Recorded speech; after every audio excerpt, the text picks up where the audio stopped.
Hello, everybody. Welcome back to Read and Reread.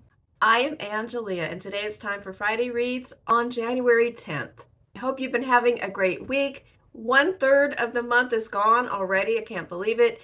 And I do not have beautiful snowy pictures to post like many people do because it's not snowing here. It's raining. It is cold. We are having our version of the cold snap that is going through everywhere else. Not in any danger of a freeze. It's just kind of gloppy and yucky, and then it'll clear up and be nice again soon, I hope. But it is good reading weather, and I have some books to talk about. Most of the books in my current reading are associated with group projects and buddy reads, so I'm not going to go into depth about most of these books, but I do want to run through and talk about what I have been recently and currently reading. And then I have a fun weekend in store. My daughter and her boyfriend are coming in later today. I need to do some house cleaning. I'm going to make some cookies. I need to redeem myself because I didn't bake anything at Christmas. I was sick. And I have this cookbook. Here it is. I got this a few months ago. The Essential Book of Vegan Bakes, and I haven't tried anything in it yet, but all of it looks good. So I'm going to make some cookies this afternoon. Hopefully they'll turn out well and we can enjoy them tonight. And Steven's going to make some soup in the crock pot, and we got some garlic bread. So we're all set for a chilly evening, a nice little family time. And then we'll do some stuff this weekend. I'll report back on what we did.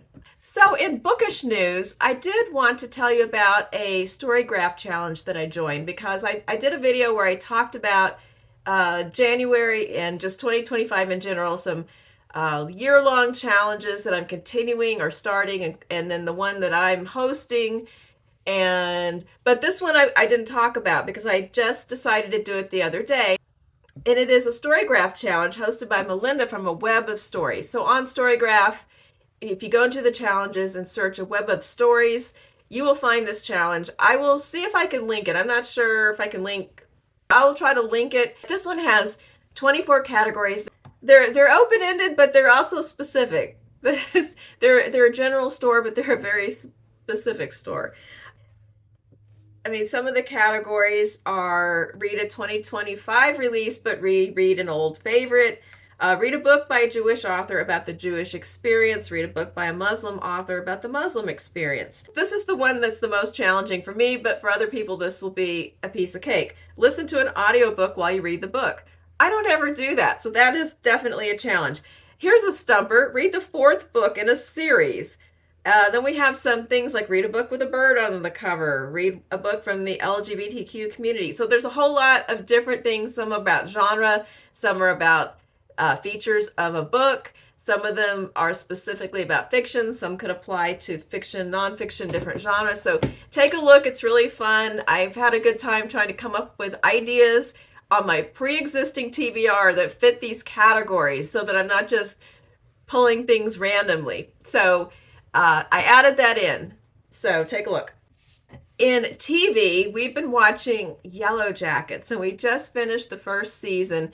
And that thing is just wheels off. That is a crazy show full of crazy characters, and it's really gross too.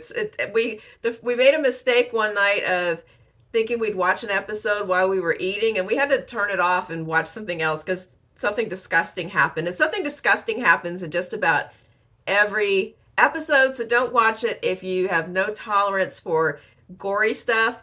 But it is really fun. Now, there are some plot holes that you just think, wait, what? Are you serious? How could that possibly?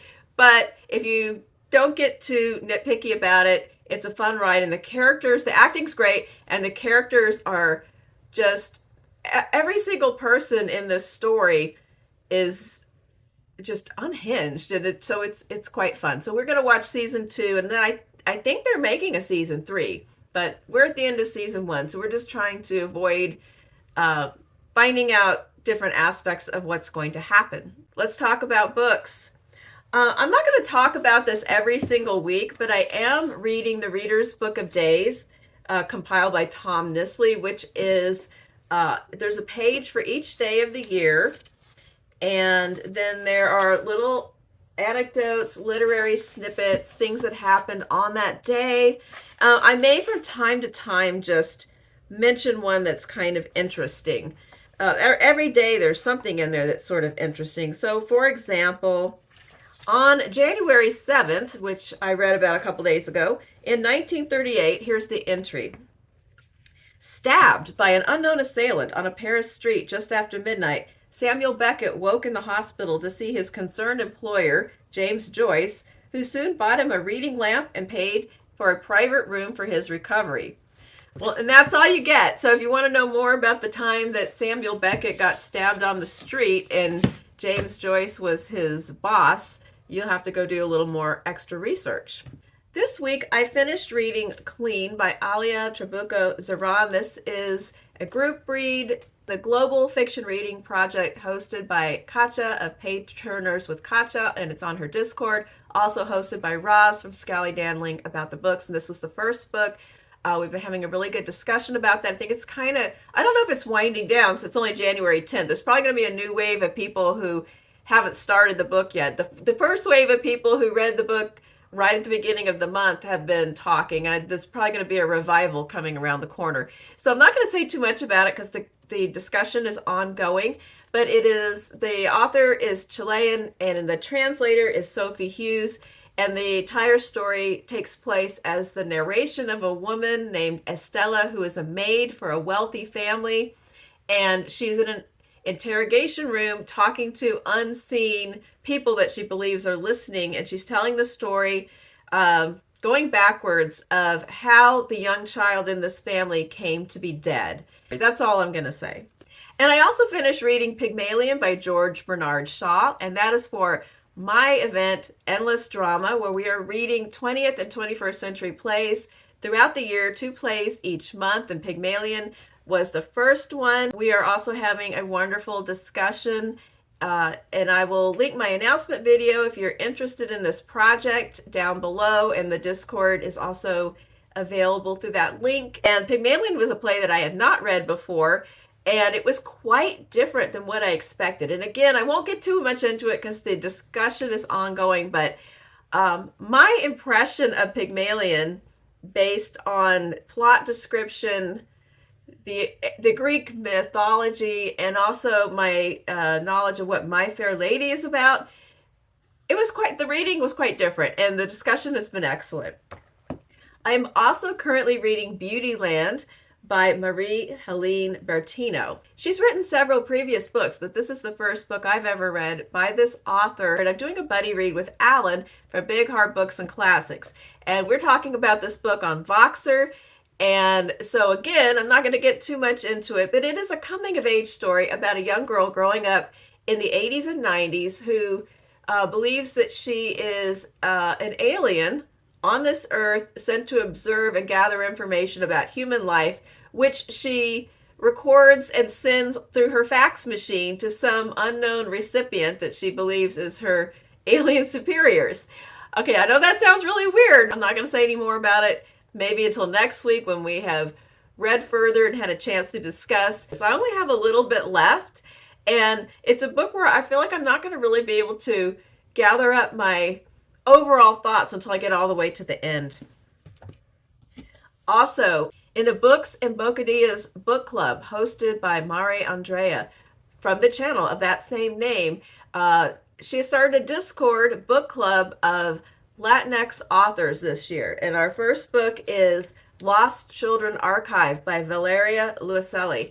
And this book too, I'm in kind of the last chunk of this book, and again we're having a very lively discussion ongoing about this, so I won't get much into this one either. It's a road trip novel. There's a family in a car traveling from New York across to a destination in Arizona. It's really quite a layered story. It's very interesting. And then one that I can talk a little bit more about that I'm currently reading is I Feel Bad About My Neck by Nora Ephron. I showed this in my book haul the other day, and I am just having fun reading an essay a day from this book. This was a gift of my friend Michael Clark for Christmas, and it is so funny. I'm enjoying it so much. So I'm trying to stick to my my best practices that work for me of reading 2 books at a time and no more, but I'm okay with peripheral things like poetry or a short story or an essay. I am reading 1 or 2 poems a day as well. I'm just not really reporting on them because it's I would just have a handful of random poems to go through. But this, getting off the topic already, this is just such a pleasure. I'm going to share one little bit to give you a sense of the style. And this is from an essay called I Hate My Purse.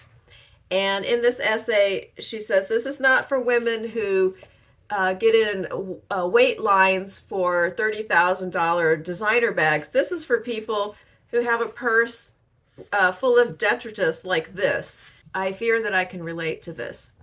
She says, this is for women whose purses are a morass of loose Tic Tacs, solitary Advils, lipsticks without tops, chapsticks of unknown vintage, little bits of tobacco even though there has been no smoking going on for at least 10 years, tampons that have come loose from their wrappings, English coins from a trip to London last October, boarding passes from long-forgotten airplane trips, hotel keys from God knows what hotel, leaky ballpoint pens, Kleenexes that either have or have not been used, but there's no way to be sure one way or another, scratched eyeglasses, an old tea bag, several crumpled personal checks that have come loose from the checkbook and are covered with smudge marks, and an unprotected toothbrush that looks as if it had been used to polish silver. So a lot of that is actually currently living in the bottom of some of my purses and tote bags. Some of it too, though, surprisingly. Isn't it funny? This book is from 2006, and hotel keys, boarding passes, so many things change so fast. But the detritus of old pills and mysterious Kleenexes and pens and all that, still very timely. This is just a blast. So my plan is to probably be finishing these 2 novels this weekend, and then coming up on deck, I'm going to start reading R.U.R. by Karel Capek, which is the second play in Endless Drama this month. And this is a science fiction play written in, I think it's the 1920s, by a Czech playwright. And it is the first coined use of the word robot to describe an automated non-human entity. So I'm really excited about that one. Classic science fiction play. And I don't think there's a lot of science fiction plays. Like speculative fiction tends to take the form of novels and short stories, not so much plays. I could be wrong, but I'm excited to get to this one. And then also I think if the library gods are contributing for my reading partner, we'll start Taiwan Travelogue by Yang Shang-zi and translated by Lin King. My friend Michael and I are going to buddy read this book that won the National Book Award for translated fiction.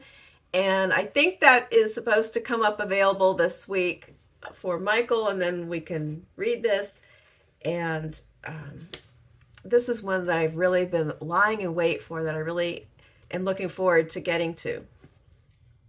And then also in another group, in the Pineiro group, I can't remember the exact dates, but I think it's coming up maybe somewhere later in this week or in a few days or something.